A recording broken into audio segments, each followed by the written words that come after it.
Welcome to another episode of Community Chat. My name is Kevin Tocci, and I will be your host for this segment. The idea of this show is to better inform you, the community of Abington, about some of the things that are going on in and around the town, whether it's events, the community at large, issues, or maybe just kind of a get-to-know-you segment. Today, on the heels of, I want to say it's 2 weeks away, school starts. Yes, I know I hear some of the parents out there cheering. Yay! Not because you want to send your kids away, but because school starts, and that means you get on a schedule. Joining us here today, back for her second appearance on camera formally, is Abington School Superintendent Felicia Moschella. Dr. Felicia Moschella. Welcome back. Thank you. And of course, she brought along with her, you may recognize her from the Beaverbrook, but no more. She is actually now the principal of the Woodsdale Elementary School. We have Melanie Savicke. Welcome to the show. Thank you. Hopefully it's the first of many.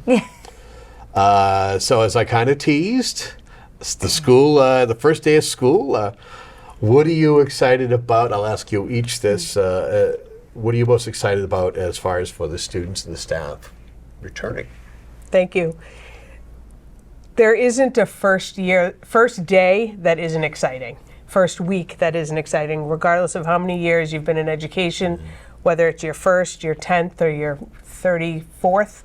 The excitement around the buses pulling up on the first day, which is a culmination of all the work that was done throughout the summer by many people, is just super exciting. So our first day of school, as you mentioned, is Wednesday, August 27th for students in grades 1 through 12.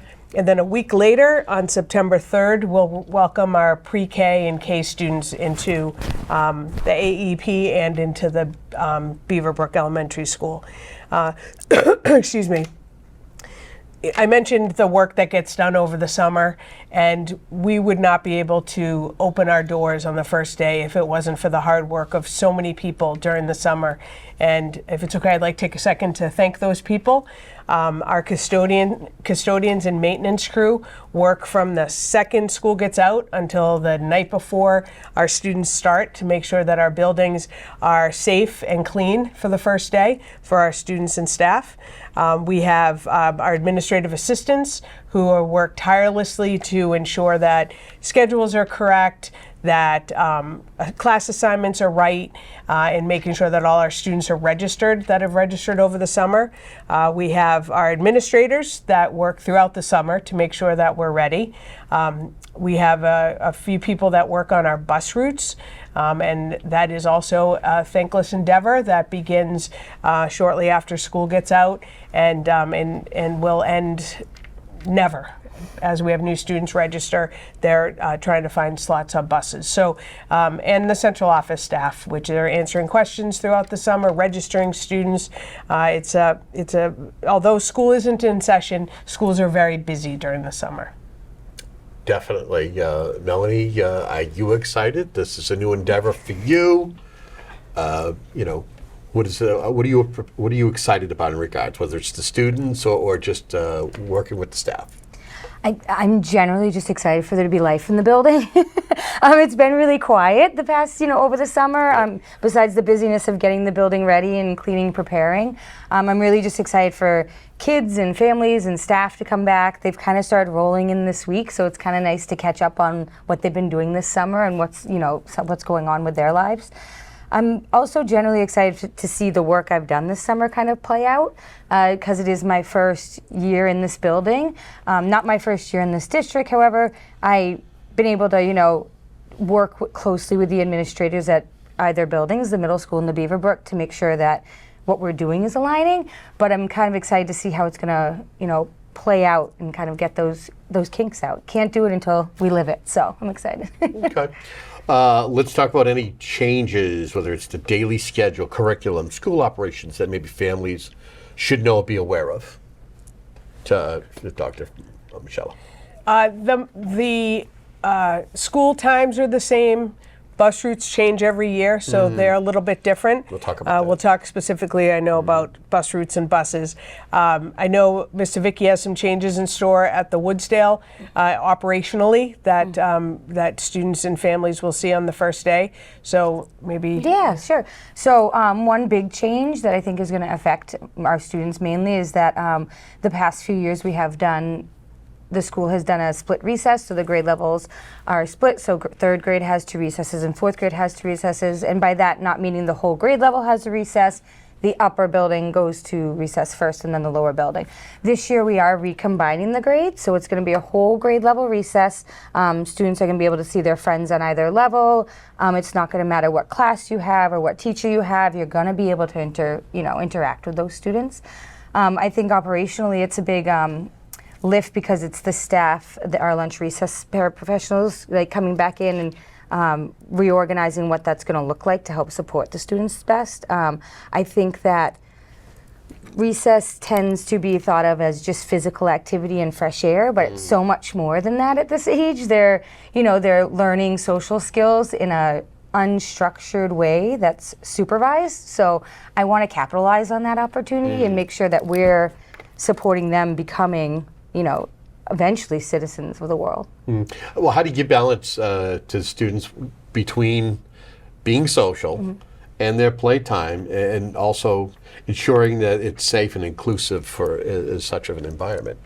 Oh, I mean, there's multiple communities in a school building, right? There's like your classroom is your own community, your teacher's in it and she's there, and you have a different dynamic in your classroom than you do in gym class. You have a different dynamic in the cafeteria. You have a different dynamic in the lunch and the recess on the playground.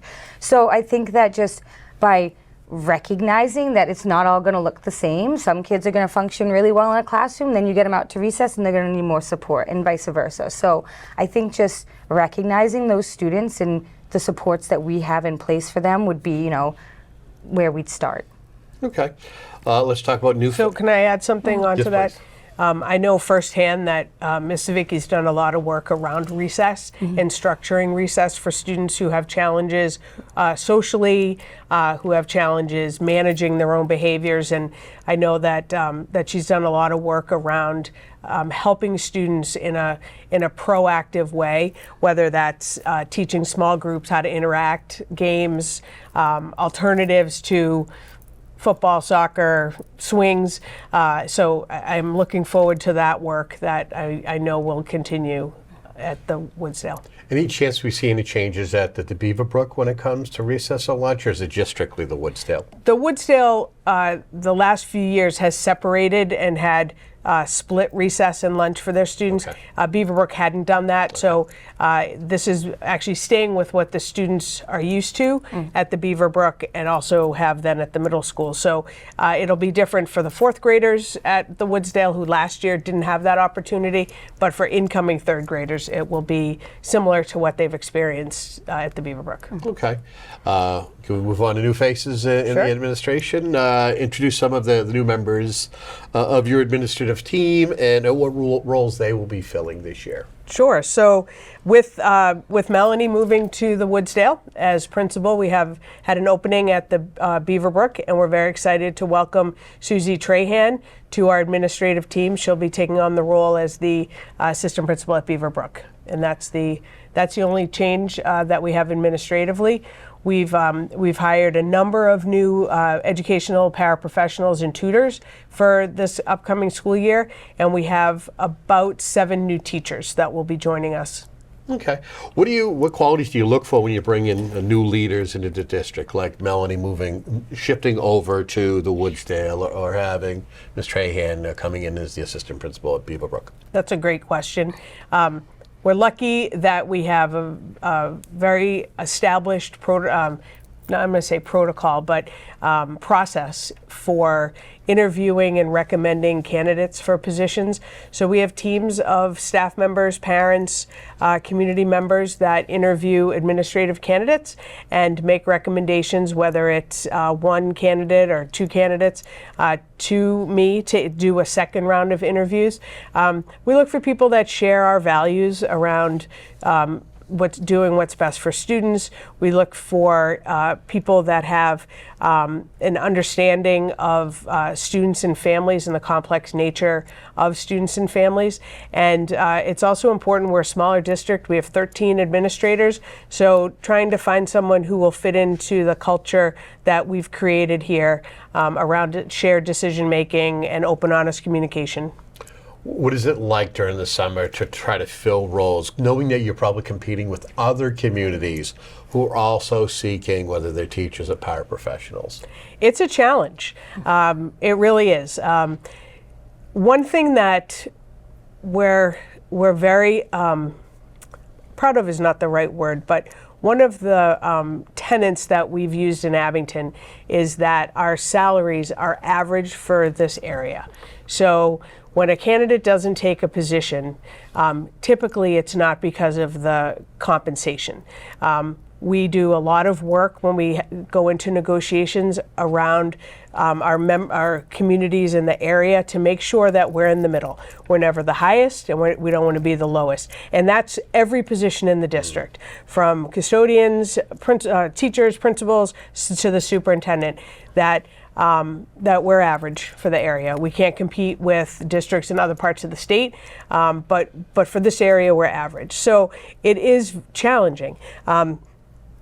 Unfortunately, over the last few years, a number of our neighboring districts have had to do significant layoffs. So there has been a bit of an applicant pool, but there's some positions that are just increasingly challenging to fill. And that's not just for Abington, that's for communities across the Commonwealth. Languages, sciences, some special education positions are just challenging. We anticipate that the first day of school will be 100% staffed.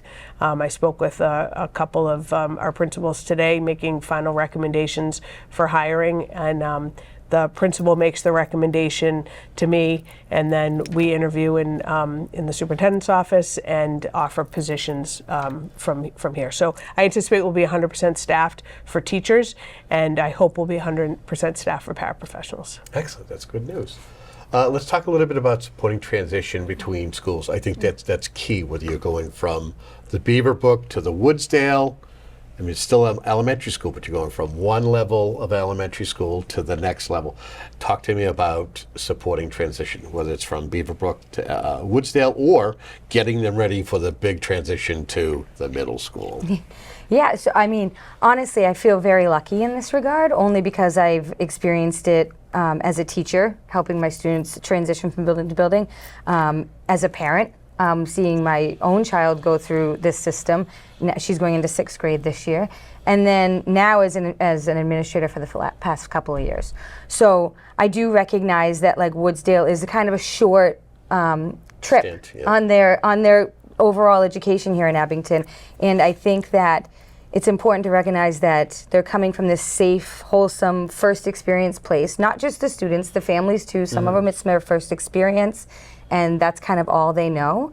And then we're kind of bringing them up to this building, getting them used to it, and then saying after a year, hey, now we got to get you used to another building, get you ready for another building. So I think that's really just the biggest challenge at Woodsdale, is creating a community while supporting the students and families in moving out of that community and back into it.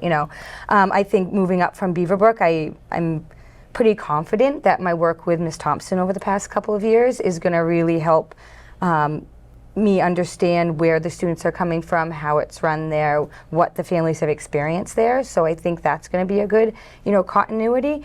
The past few years, I've also worked closely with the assistant principals in the district, including Mrs. Sullivan, who is the middle school assistant principal, who I've gotten a good glimpse of like what happens at the middle school. So really, I think moving forward, it's an idea of going through it for the year, seeing what improvements we can make with the transition, and also working closely with the administration to keep it as level for families, so it's not such a big leap. Do you have any plans for, or maybe to introduce any programs or activities that'll make those transitions less stressful, not only for the students, but the families too? Well, yeah, so right now, the Beaverbrook does visit the Woodsdale towards the end of the year. I think that that's something that can be improved, not necessarily changing it, having the same structure, but there are time there and what we do there to help them get ready, and maybe also include a parent night for her transition as well. I've been working very closely with the PTO at the Woodsdale this year, this summer. They're wonderful if you're looking to join. They're awesome, but we're really working closely at providing opportunities not just for assemblies and kids to watch, but parents to also be included in what they're going to be doing this coming fall. So we're really trying to get it out there. As a superintendent, how important are these transitions to the different levels of education in the school district? Very important. Having been a middle school principal, the receiving and sending of students is really important for students and families. One thing that we often need to remember, though, is a fourth grader is a fourth grader. They're not a fifth grader. And so what can we do the second half of fourth grade, maybe structurally within the building, giving some more choices. I know one of the significant challenges for incoming fifth grader, for example, is where to sit in the lunchroom. So for 6 years, they've been told you can sit at this table with these students, and then all of a sudden, they're at the middle school, and the first day they walk into the cafeteria, and it's like, vast. oh my God, there's 150 seats. Where do I go? What do I do? Oh, my 9 friends or 8 friends are already at that table. There's not a seat for me. What do I do now? So over the last few years, we've had those somewhat transitions starting at the Woodsdale to create some of that independence around decisions such as that. I also think we've worked a lot, and we have a lot more work to do on vertical alignment in our curriculum and our expectations, so that our first grade teachers know what the kindergarten expects, what a kindergartner should know when they leave kindergarten, and then what our second grade teachers have a better understanding of where the students should be when they go into second grade and what they're receiving. And that's something that's ongoing. That's something that we've had a focus on the last number of years. We provide an opportunity during some professional development time in the spring to work on that vertical articulation of both curriculum and social expectations, which helps those transitions. Although transitioning to fifth grade is a very significant transition for a child, both academically, socially, a new building, much bigger. And though we make sure that our fifth grade teachers are very in tune with what the fourth grade expectations were and are. But that doesn't mean that the transition isn't challenging for students. And we are continuing and will continually look at how to better prepare fourth graders, keeping them as fourth graders, for fifth grade. The transition from 8th grade to 9th grade, I think we've seen sharing a building has decreased the anxiety that's provoked around going to 9th grade. When it was a middle school, then you now went to the big bad high school. Now you go across the hall. You come in a different door, and you're already familiar with the building. You know where the gym is, you know where the cafeteria is and how it works. So that transition socially, we've seen a decrease in the anxiety provoked by that movement. Okay, let's talk transportation. My favorite subject. Yay! Let's talk busing. Any significant changes to bus routes or schedules this year that you could share? Sure. Every single year, we take all of the students in grades K to 6 that live over 2 miles. Those students we're required to provide transportation for. We take all of those students. We take all of the families that have paid for the bus. In grades 7 through 12, everyone has to pay, regardless of how close or far away you live. And routes are established by 3 incredibly dedicated employees throughout the summer. Every year, even though people feel like it's been the exact same route since their other child was, The routes are looked at every year and made to be as effective and efficient as they can be. Bus stops may not be the same as they were last year. The time the bus came will be different, may be different this year than it was last year. We've had an increase in the number of students riding the bus. For the first time in a long time, I can tell you that as of today, when I left the office, we have a waiting list for middle school buses right now. And we will do everything we can do to get those students on the bus, but we do have a waiting list, and those families have been notified. The last to apply or the last to be put on. So you've heard me all spring. You've heard school committee members all spring. The bus applications are due July 1st, and we start making routes right after July 1st. Okay. So routes have been established. If someone signs up now and there is room on the bus, they'll be assigned to a stop that has already been established. So they might have to walk a bit to their stop, but with 2 weeks left of school, the routes are the routes at this point. Bus tags, we're anticipating to be mailed out on August 20th. And if you haven't received your tag by the Monday before school starts, please call the superintendent's office and we'll try to find where they are. But again, I have to the work that goes into the bus routes and the processing of applications is huge, and I can't thank Kathy, Christine, and Colleen anymore. The work that they do is unbelievable. Let's talk a little bit about, what is it like the first couple of weeks? What's the district's approach when it comes to ensuring transportation runs safely, efficiently, especially during their first few weeks where everybody's kind of getting acclimated? Where's my bus? Do I have my tag? All those different ideas. The number one word that comes to my mind is grace. Buses run late. They run late getting to you. They run late getting to school. They run late leaving school. Life happens. Yes. Traffic happens. And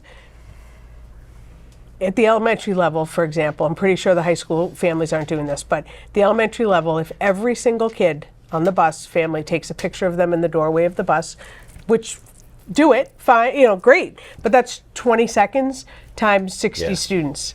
So right there, you're at 20 additional minutes for the photos. Also, it's a new route for the bus drivers. Although they get the routes ahead of time and drive them, they're new to them as well. The other really important thing to remember, Kevin, is that no student gets on a bus that hasn't gone through the process of an application. And the reason for that is if, God forbid, something happened, we need to know who is on that bus.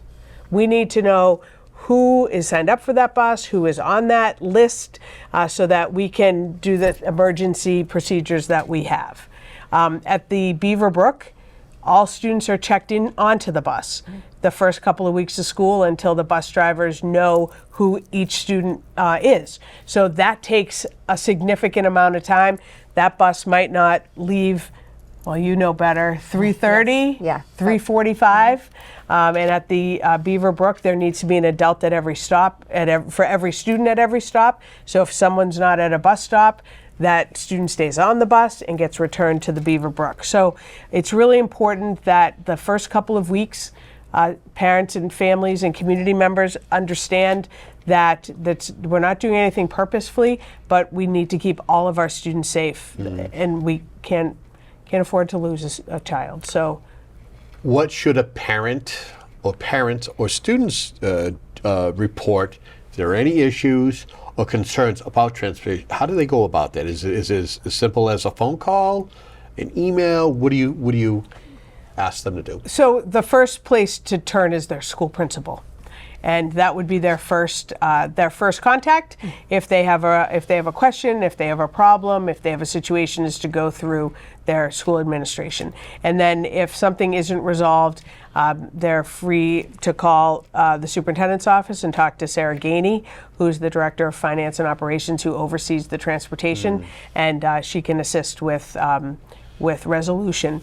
But the other great addition for us has been our communication protocol and platform, and that's called ThrillShare. So anyone who has a correct phone number in our student information system called Aspen, if buses are running very late, if there's an issue in town, a street closed or construction, then that we don't know about until the last minute, we can communicate with families via ThrillShare, which was new last year, and I think it's fair to say was really a game changer in terms of communication for us. The Department of Public Works, the DPW, and the police department are very, very good about communicating with the school department when there's a road closure, but sometimes they don't have control over what time that road gets closed. I will often say, can you please do it between 9 and 2? But that's not always possible. Okay. Can I just mention one thing? Please do. I think a lot of families don't know is that at each building, the administrators, the administrative assistants are in contact with the buses constantly throughout their routes, AM and PM. We have a way to get a hold of them, and they have a way to get a hold of us. So, if they call and they need something or whatever, we're always there. So I feel like often when parents call and ask, where's my bus, and I can answer them right away, they're like surprised, like, oh, you know where they are? Yeah, I know. So they keep us informed the entire time, which is nice because we know what's going on. Even though we don't message everything out, we know why it's running a little bit late. Maybe it hit the train stop. Maybe it hit this. So.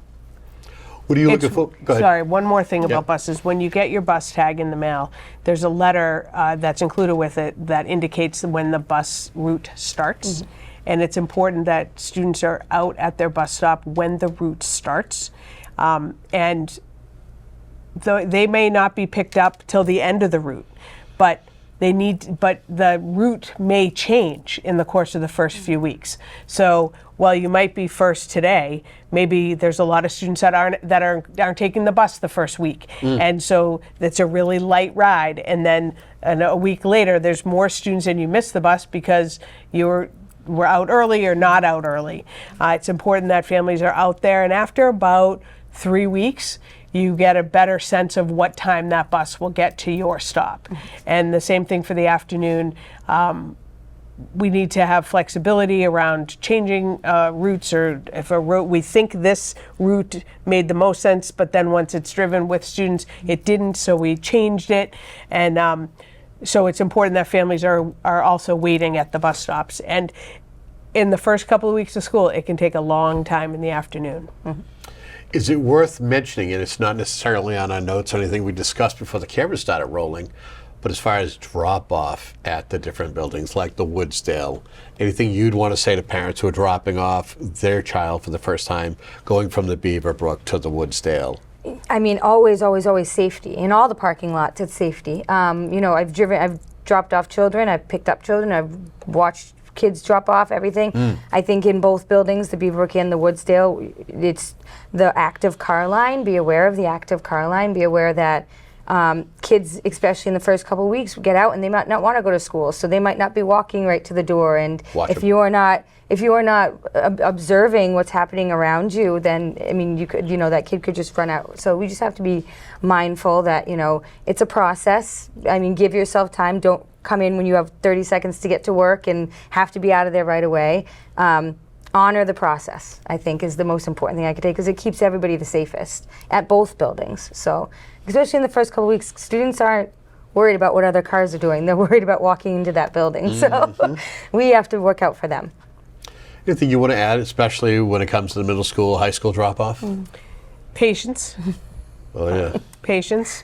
The first few days at 201 Glenowitz Way gets very busy and backed up. Congestive, yes. Yep. And when you're being directed and your students are, your car is stopped and you can see the door, let your student get out. They don't need to be dropped off right at the door. On both the high school and the middle school side, it's important that you pull up past the door and let as many cars fill in behind you. And you'll see myself and Dr. Basta and the school administrators all out there the first couple of weeks of school helping move traffic along.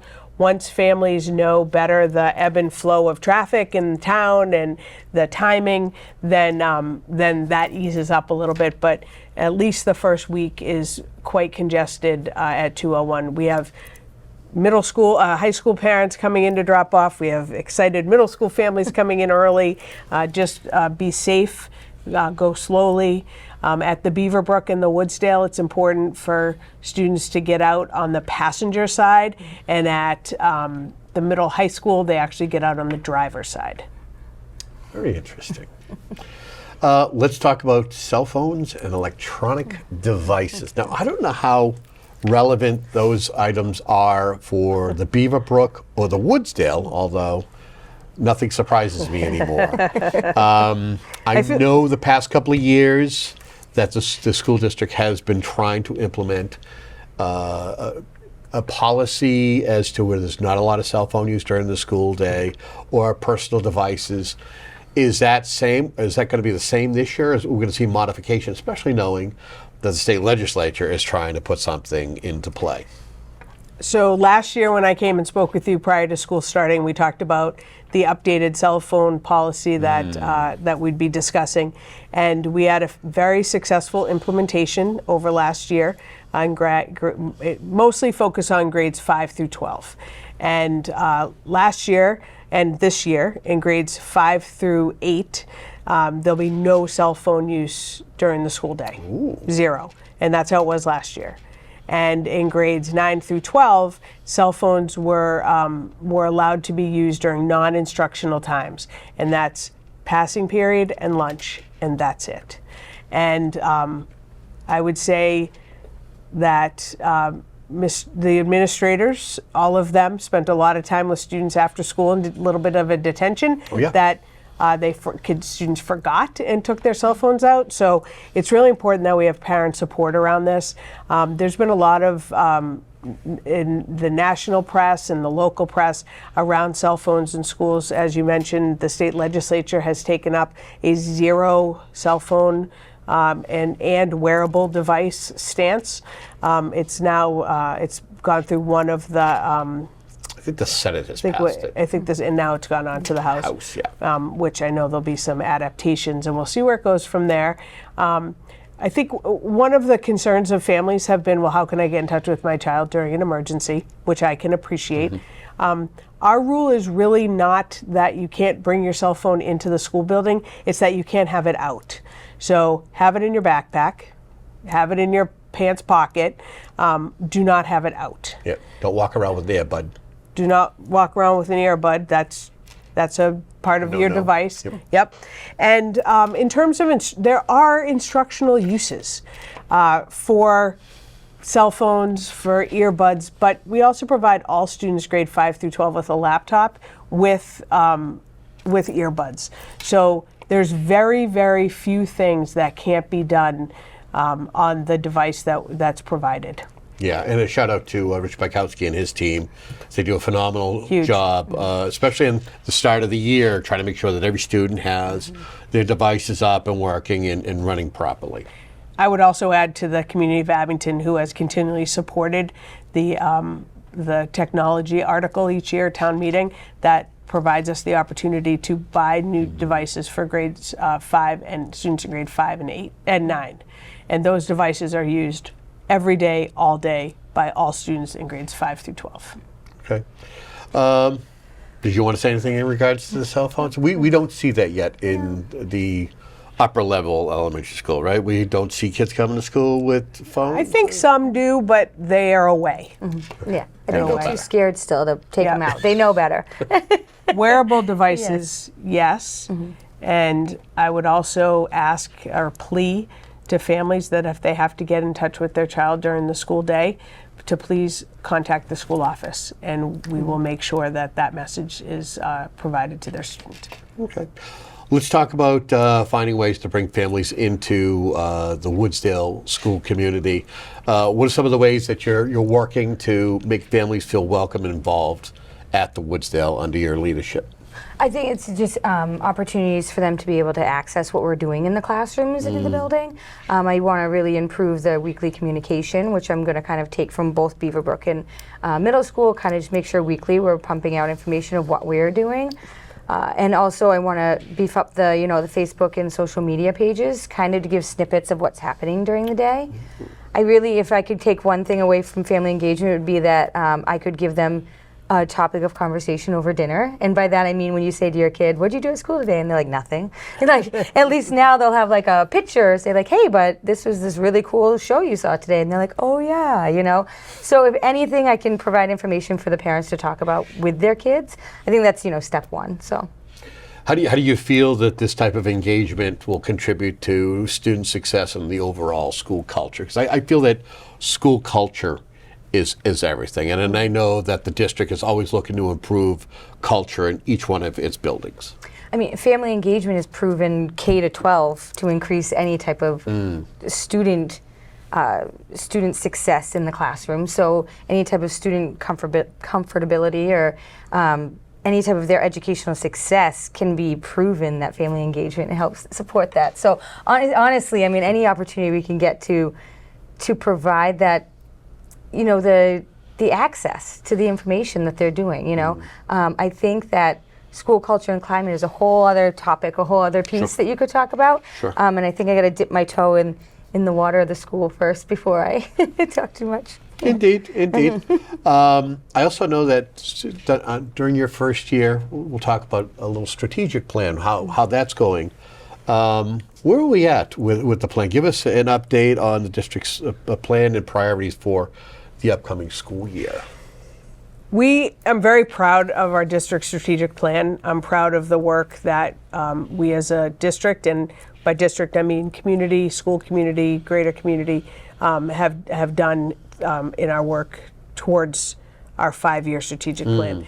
I mentioned earlier communication as being something we really focused on this year, and I think we will continue this year around home and school communication. We'll be starting with a new platform that all of our staff are having actually professional development on the second day that we're back. And so that'll be one platform for all grades, all teachers, all families to communicate back and forth with their individual teachers or teams of teachers, and it's called Rooms. Yeah. And so it's part of the Thrill Share Apogee, our website. So we're really excited about that, just around our communication protocol. The other item that we're very excited about is we've been granted a grant from the Department of Elementary and Secondary Education around early literacy, and so we'll be looking at K to 5 reading programs in the upcoming year. And so Dr. Basta, along with a number of administrators, teachers, parents, community members, will be looking at literacy for the following school year. Do you try to set goals like last year when you were talking about the strategic plan? Did you try to set a set of goals to achieve by the end of the school year? And if you the same formula this year, what are you looking to achieve to reach milestones and achieve by June of 2026? So in this fall, you're previewing our fall school committee meetings because we have 4 categories of objectives: teaching and learning, communication, culture and inclusion, and district operations. And this fall, starting in September, different administrators will be reporting out on how we did last year in our strategic plan and laying out new action steps for the coming school year. Okay. All right. How can family members, staff, maybe the broader community get involved with supporting the plan and its goals? Be involved. Be involved in your child's school. Come to school committee meetings. Be on committees within your school and the school community. And really, so important is to knowledge is power. And so I just invite families and community members, maybe that don't have children in the schools, to reach out to the school leadership, reach out to me in my office, and we are happy to meet with people and talk about the work that we do. We are always in a position to do better, but we're always striving for excellence, and we're also always working really hard, and that is every employee in the Abington Public Schools, and that's what I'm most proud of. All right, let's talk goals with you. Short-term, long-term for the Woodsdale Elementary during your first year as principal. Anything you kind of have been thinking about or kind of that you're looking forward to? Yeah, so I mean, short term, I'm lucky enough to know most of the families and students coming into the building because I've been with them at Beaverbrook for the past 3 years. Fantastic. Yeah, so I'm really feel great about that. I think this year I can't negate the fact that there's already a community formed there and started there, and there's teachers that have been there for 20 years, and I just really want to make sure that I meet with everybody, talk with everybody, learn about everybody, observe everybody, watch everybody, and just become a part of the community before I try and have too many initiatives. Could you sum up your vision of Woodsdale in a sentence or two? If you could do that, what would it be? I think I want it to become a place where students feel supported. Active learning is happening throughout the day, and by that I mean not just passively sitting at a desk and listening to a teacher talk about what they need to know. I want them engaged in the curriculum and learning new things at their pace and their level. I want staff members to be happy coming to the building, and I also just want the building as a whole I just want that feel when you walk in the building. I want you to walk in the building and say like kids are learning here, so I mean, that's the layman's way of saying it, but. Okay. May I just add? Please do. Thank you. Because I have something for you too. So. Okay. But I think it's important to also remember that Melanie hasn't been the principal there yet. So while she has a very ambitious vision, that doesn't mean that some of those things aren't already happening. It's just, like I said, we're good, we're great, we're excellent, and we need to continue to push ourselves and be the best that we can. Excited. Well, what would your message to students, family, and staff be as we start off the 25-26 school year, if you wanted to provide such a message? Being inspirational isn't always now. I just want to encourage students, families, and the community to be engaged in their own learning, in their students' learning, in the community learning, to ask questions, to find out information and answers, and to be kind. And doesn't take much to be kind. No, and I think that there's no better community than Abington, and there's no better school department than the Abington Public Schools. But ask us questions, and we are here to support and serve the community, and we'll continue to do that every day. Okay. Final question for both of you. Melanie, you first. Anything that I haven't asked you during our conversation, but you want to make sure that you at least discuss or at least share with our viewers? No, not that I can think of. No, I think I did a pretty good summary. Like I think blank check. next year, if we're having this conversation, I think I'll have a lot more to say. Okay. Superintendent, anything we haven't touched upon, or maybe there's something we did touch upon, but you may want to reiterate? I would like to reiterate a few upcoming dates. Yay. So our first school committee meeting will be Tuesday, August 26th in the Middle High School Library at 6:30. The first day for grades 1 through 12 is Wednesday, August 27th.